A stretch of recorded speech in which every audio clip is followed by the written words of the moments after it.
The global conveyor belt and how it is being affected by climate change.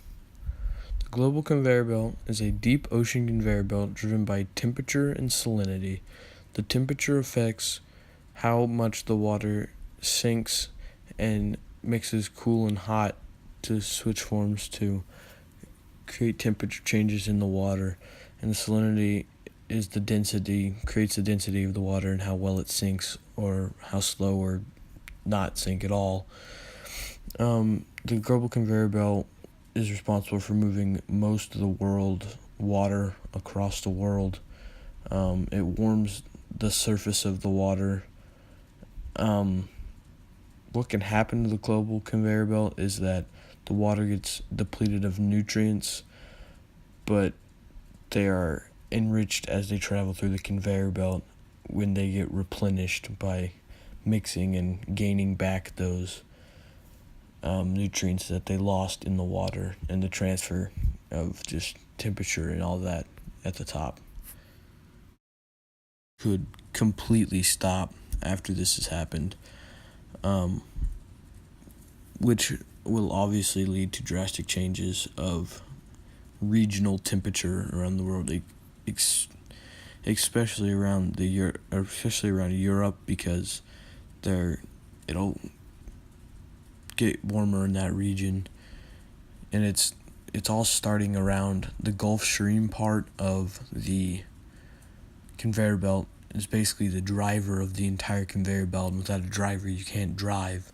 So, and it's being affected the most there, and it's leading to the whole conveyor belt being affected negatively, and it's causing issues, like I said, in Europe, where temperature is raising above average.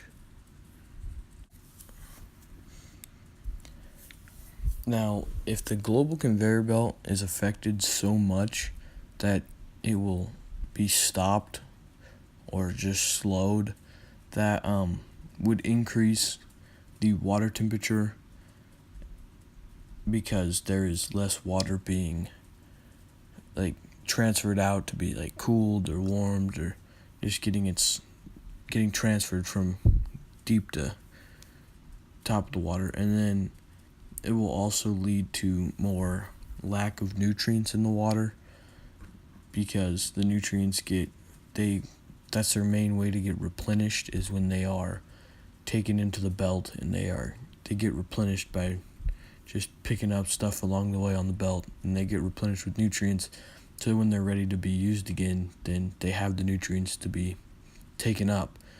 And the water obviously will increase in temperature, and it will melt ice quicker, like up in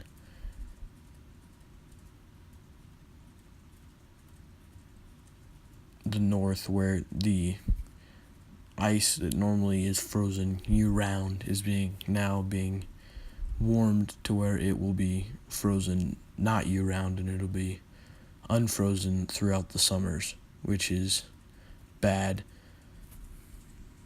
And the water will also become saltier and colder, and again, it will increase in temperatures in the regions like Europe and to the north, and it is causing disruption to animals' habitats. It is causing disruption to our resources. It's causing disruption to populations. It's causing disruption to